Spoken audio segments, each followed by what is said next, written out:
Are we in? Welcome to the Zandbergen Report, where wealth strategies and investment wisdom collide, featuring your distinguished host and certified financial planner, Bart Zandbergen.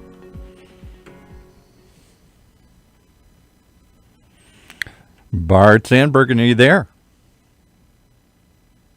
No? We're looking for Bart. He was there a moment ago. Let's see. Is Bart there? He's trying to find the mute button.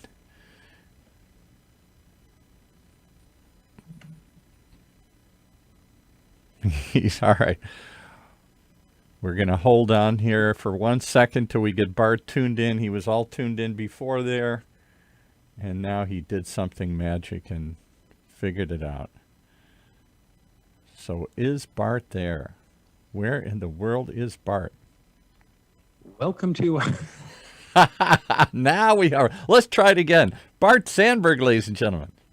So what I've learned is you need to plug in your headphone for this to actually work. It does. It's strange. I know it's hard to believe. Anyway, welcome to our show of Dream Chasers and Wealth Makers. We are thrilled to be back in the studio today with a new episode of the Zandbergen Report.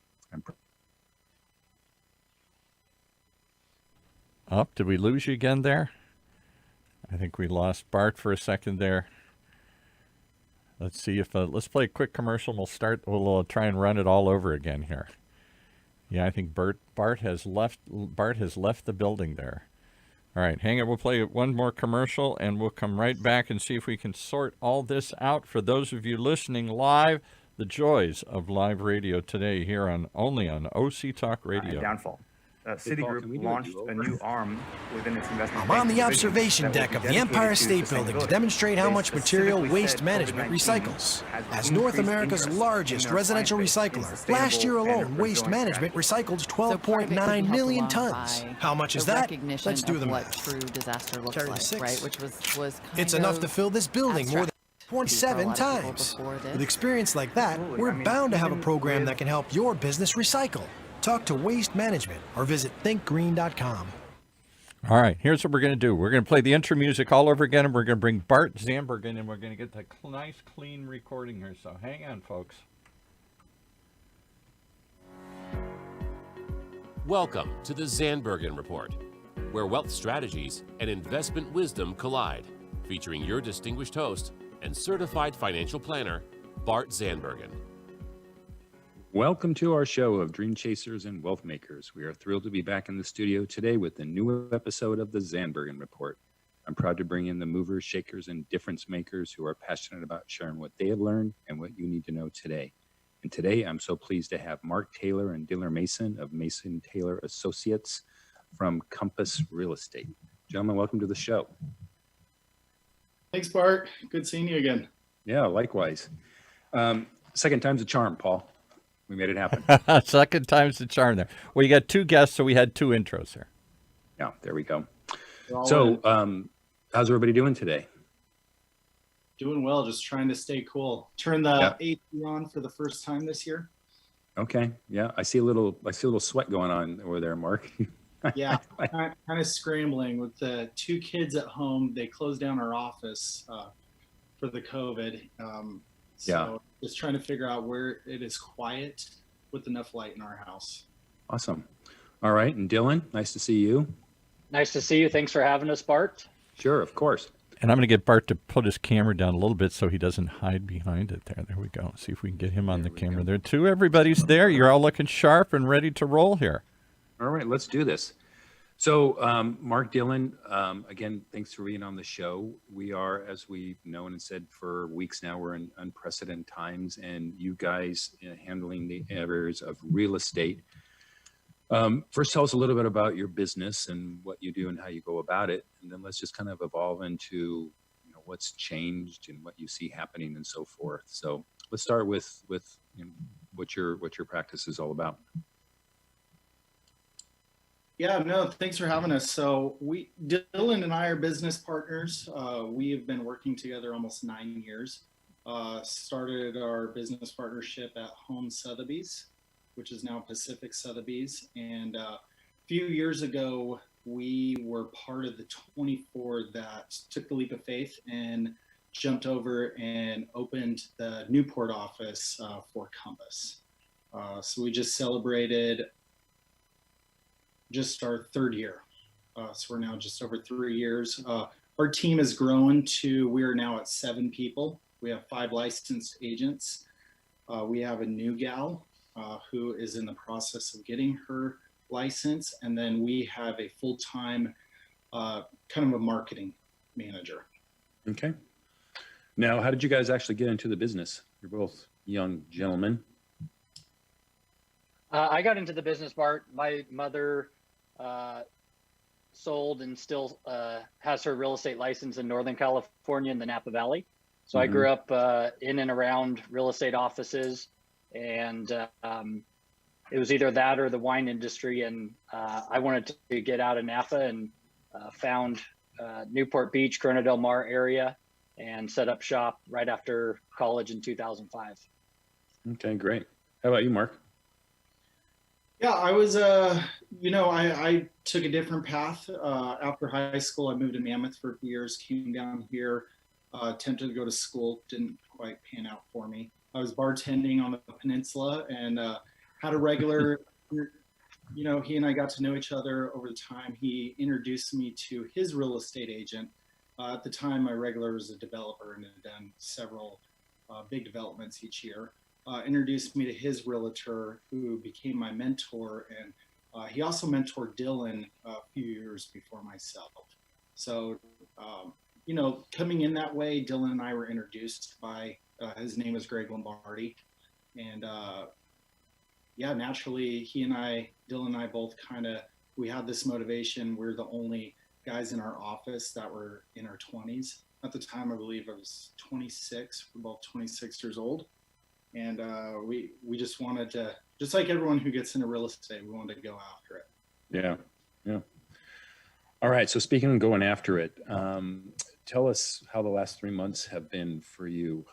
How did it start with the whole quarantine, and how you've conducted business, and what has been happening over the last few weeks? Yeah, it's interesting, Bart.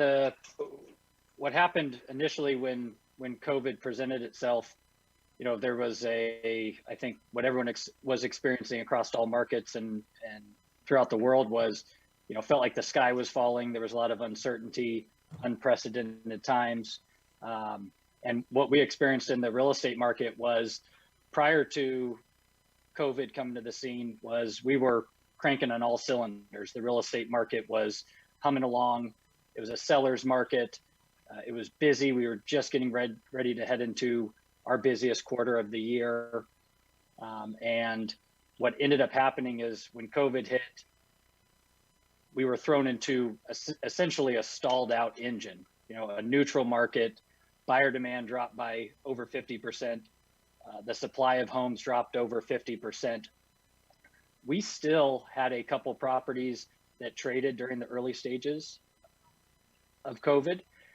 And other than that, we were essentially circling the wagons. Everybody was pivoting, first off, to see what type of business we'd still be able to conduct. And really that first 30 days was trying to just understand and figure out, the extent of safety first, and then how business was going to fit into that framework. So we all know economics is supply and demand. Did the supply drop to a level where it met demand, or was there an uneven dropping? It was uneven. So there was still more demand than supply. And, speaking with a broad stroke for all of Orange County, that's going to take into account a significant amount of properties, under 1 million and under 750, which is crazy to say that that's the, lower end price points for Orange County.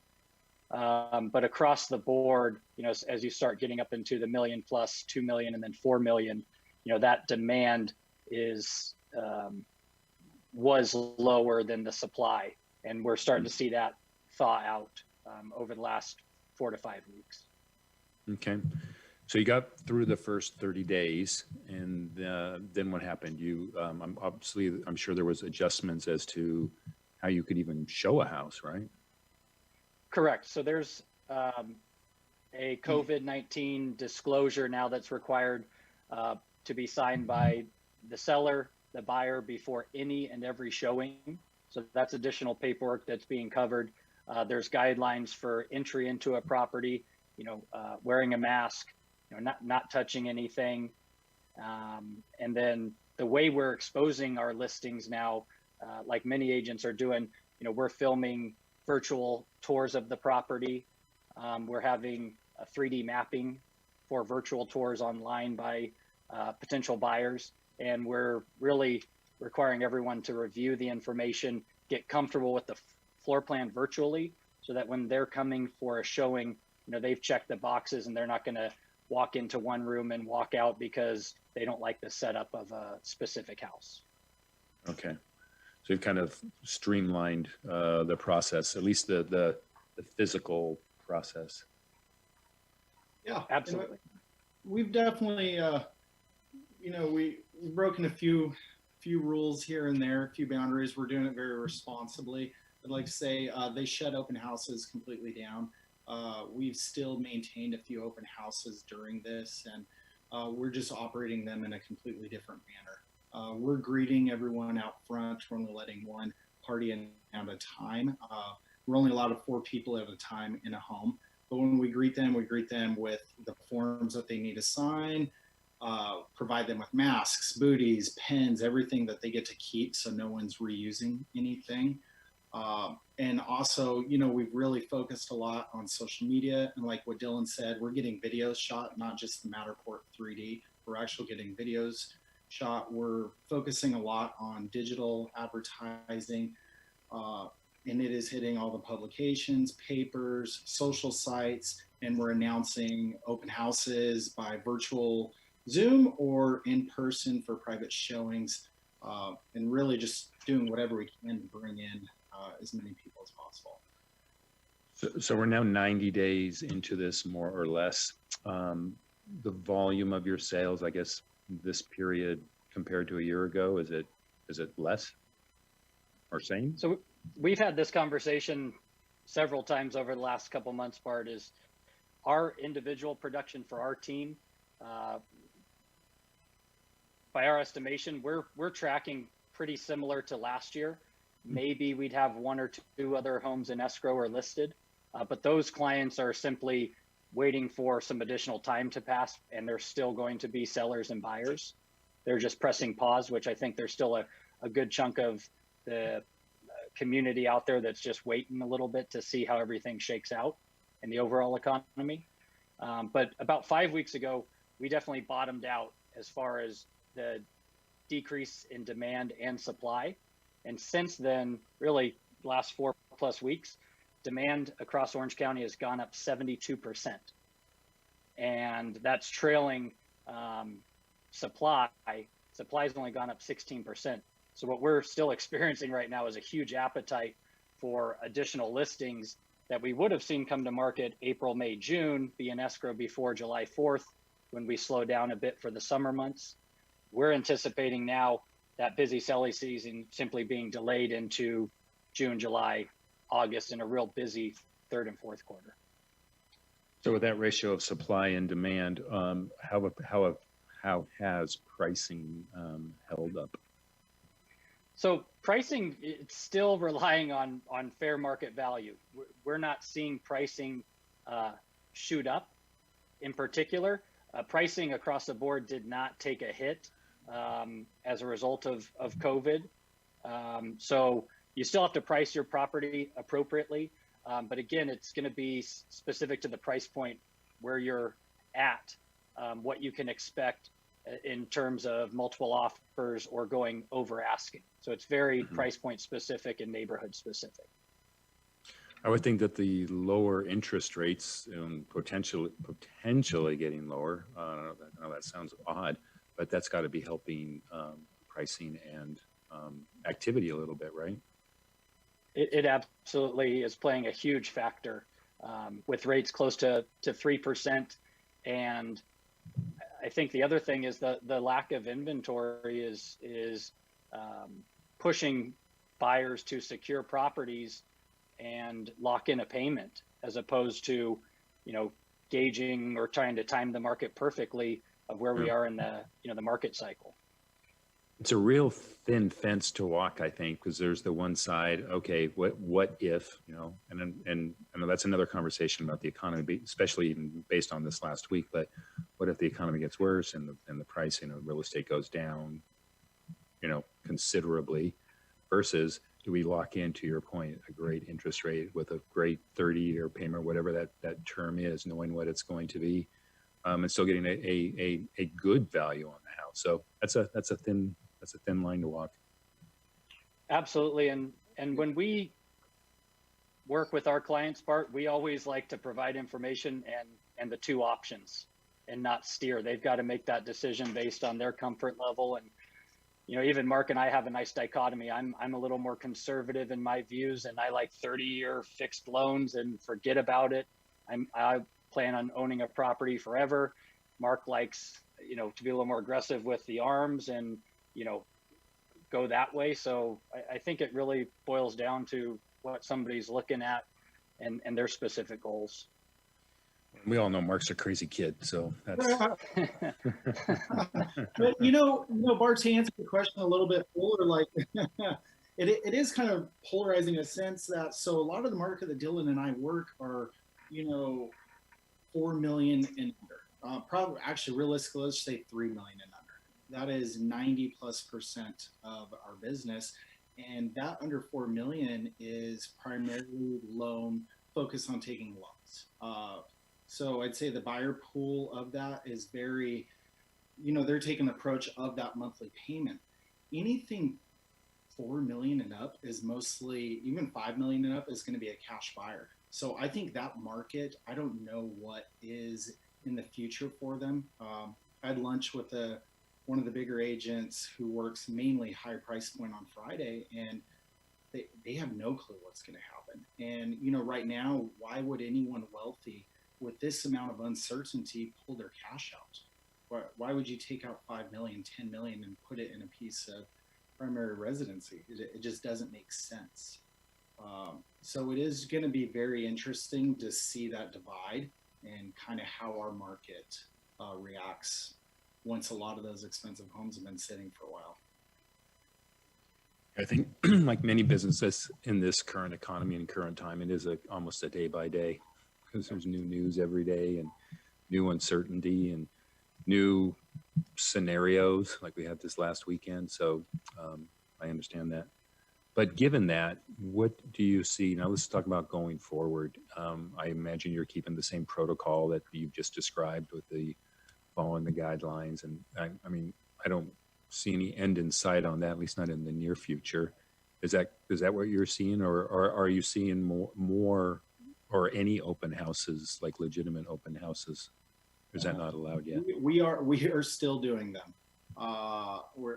We're doing them in preparation to apologize if confronted, but we are actively doing them. And we're doing it very responsibly. We have sellers who want to sell, and we have sellers who aren't afraid of doing an open house. And I feel, again, very responsibly, I don't want to get in the way of their goals. And if Dylan or myself or anyone on our team is willing to hold that open house and maintain responsibility and, the protocols that the government has implemented, I think it should be okay. If we're allowed to do private showings, so with the 24-hour window of time, why can't we show off an open house with a 20-minute heads up? So this is going to be kind of probably a difficult question for you, but it sounds like you guys are very consultative with your clients. So if someone comes to you today and said, "Hey, I'm thinking about selling my house," what do you tell them? It's a good time. Depending on their goal, actually, Bart. Let me rephrase that. I think it is very goal specific. If someone is looking to get out, they know what their next move is. They understand their steps. They don't need to wait to find it. With this little bit of inventory, I don't think it's a bad time to put a home on the market. I think it's you gotta, like to Dylan's point, you gotta be very price sensitive. I think pricing is the strategy we should really focus on and implement rolling out a new listing. But to answer your question, Dylan and I have a few new listings we're rolling out. We have one coming this week, and we've got a couple rolling out in the next few weeks. Yeah, add anything to that, Dylan? Yeah, it's interesting, Bart. We don't get really asked that as often as you would think. You know, most of the time, our clients are familiar with the process. They have a goal in mind, and they may ask us, you know, do you see any benefits listing now, or waiting for the smoke to clear, or waiting until later in the year? And you know, our communication consistently is, hey, the only thing we can provide information about is what's happening today, and we can provide that with pretty strong certainty. You know, projecting out 3 months or 6 months, we would simply review the pros and cons, because you know, you can wait to sell your house and look like a genius. You could wait to sell it and be kicking yourself. So we want to make sure we provide, and I think based on the trajectory of what the market's doing now, we can reasonably assume strength for some period of time. But to your point, and in the state of, you know, our world stage now, you know, that can change and make us all look silly at a moment's notice. Now, I'm just going to check if you have a similar thought. So from a financial planning or holistic planning standpoint, if a client asks me, you know, whether they should buy a house, sometimes they're thinking about flipping, my general response is, if it's a home that they're going to live in, is that if they're going to live in it for at least 5 years, then I think that's a good time horizon, because you know, you're never going to catch the low, you're never going to catch a high. But I think a 5-year cycle, you know, take into account cost to get in, cost to get out, and so forth, that's a pretty reasonable time period. What do you guys think about that? That's a great advice. And you know, the real estate business became a day trade, right, in the early 2000s, and that is I don't know if you know very many day traders that make a killing, but you know, especially if it's not your full-time business, we would always suggest, if anyone's looking at owning a home for a 2 or 3 year period, you know, we're very transparent in communicating that, you know, anything could happen in that 2 to 3 years. And yeah, that 5-year arena probably is right where you're hedging yourself as far as expenses versus renting, you know, potentially adding value to a property, is one of the ways right now in the market that you can build in some equity and protect yourself. The day trading thing. So the only thing you ever hear from day traders is always their good trades. You never hear the bad trades. Well, Bart, I have a couple friends who very passively have gotten into day trading during COVID because they have a little too much time on their hands. And yeah, I've heard some of the good stories, and you don't really hear a lot of the, you know, the off days. Just like golf too. Yeah, that's right. Or fishing. Yeah, it's all the same.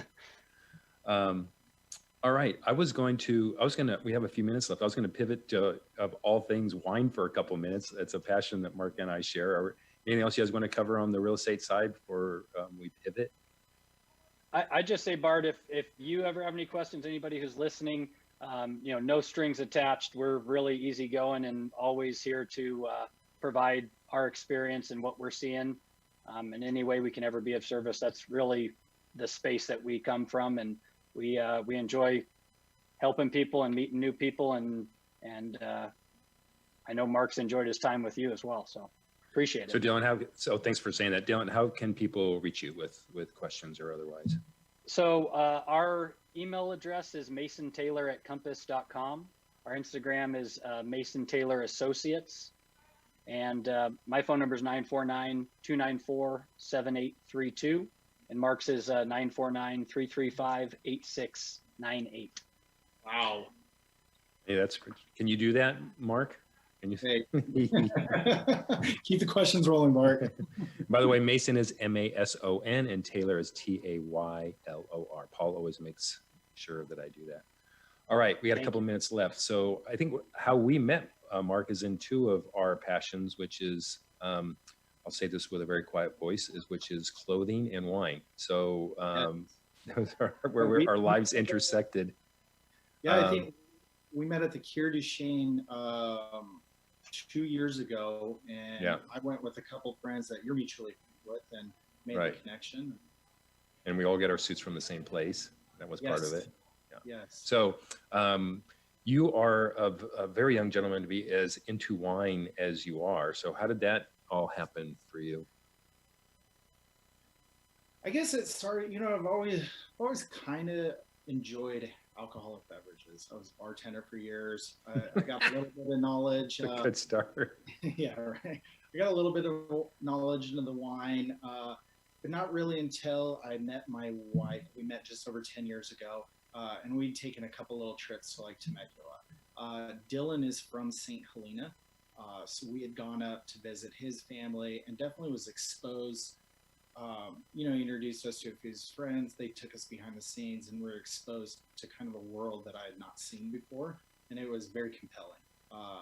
Got to try some wine that I would have never thought to purchase. At the time, we'd gone to Napa, Heather and I, on a great night. We're at $10 a bottle. That's all changed, right? That is, yeah. Where our everyday drinker is, it's more than that. It's really gotten pathetic. But And Dylan, did you grow up on wine also from Napa? I did, and it was not so much for the taste, during high school.